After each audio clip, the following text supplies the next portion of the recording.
I got so much motherfucking design on right now.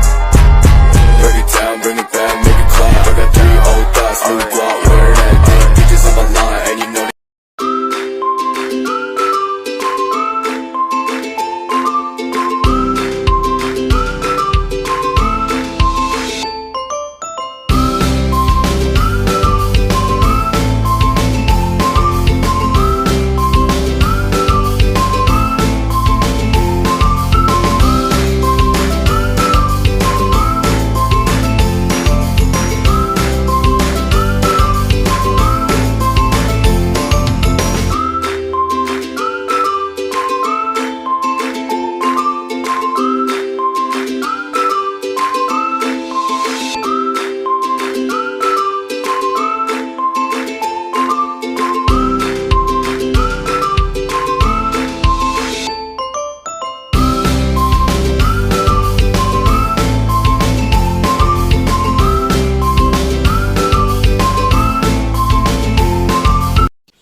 Assalamualaikum warahmatullahi wabarakatuh. Baiklah, saya Dila Sasawilah yang bertugas di sini sebagai yang menjelaskan tentang siklus akuntansi dengan anggota kelompok saya atau teman saya yaitu Latifah Melia Zahra dan Faulin. Baiklah, saya akan mulai menjelaskan tentang siklus akuntansi. Yang pertama yaitu identifikasi transaksi. Ini adalah tahapan pertama dalam siklus akuntansi. Dalam tahapan ini, seseorang akuntan dituntut untuk akurat dalam menyelesaikan tugas. Mereka harus mampu melacak setiap transaksi yang ada dengan mencatatnya dalam detail.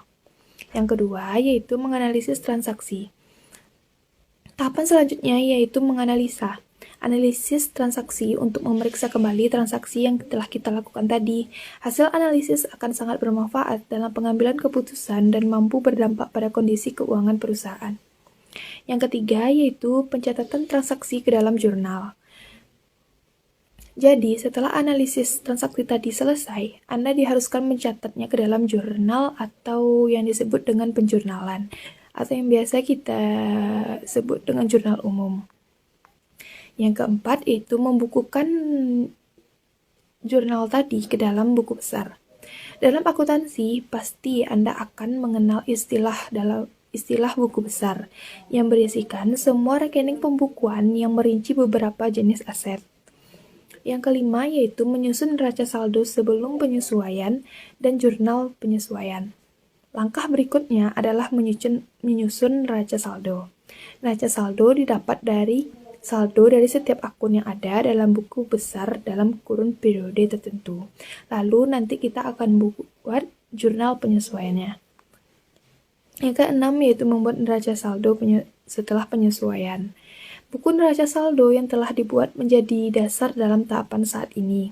Saldo jika dilihat dari posisinya, Anda akan mengenal dua kategori, yaitu aktiva dan pasiva. Atau aset sama dengan liabilitas ditambah ekuitas. Nah, keduanya harus sama. Jumlah keseluruhan pun lantas dihitung, khususnya ketika mulai menyusun neraca saldo penyesuaian. Jika tidak, bisa saja terjadi kesalahan perhitungan di akhir nanti. Yang ketujuh yaitu jurnal penutup. Sebagai akhir dari tahapan siklus akuntansi, Anda diharuskan menyusun jurnal penutup. Jurnal ini ditutup dengan menutup rekening laba rugi atau rekening nominal. Keduanya ditutup dengan menyetelnya ke angka 0. Yang kedelapan yaitu menyusun neraca saldo setelah penutupan. Tahapan satu ini terbilang sebagai tahapan opsional, bisa dilakukan, bisa pula tidak. Yang terakhir yaitu jurnal pembalik. Tahapan satu ini juga masih masuk tahapan opsional. Jurnal ini dibuat dengan tujuan memudahkan pencatatan pada periode berikutnya atau tahun berikutnya. Dalam pembuatan jurnal ini biasanya digunakan jurnal penyesuaian sebagai acuannya. Setiap transaksi pada jurnal tersebut dibalik sehingga mendapatkan jurnal pembalik. Transaksi yang awalnya kredit akan dibalik menjadi debit, begitu juga sebaliknya.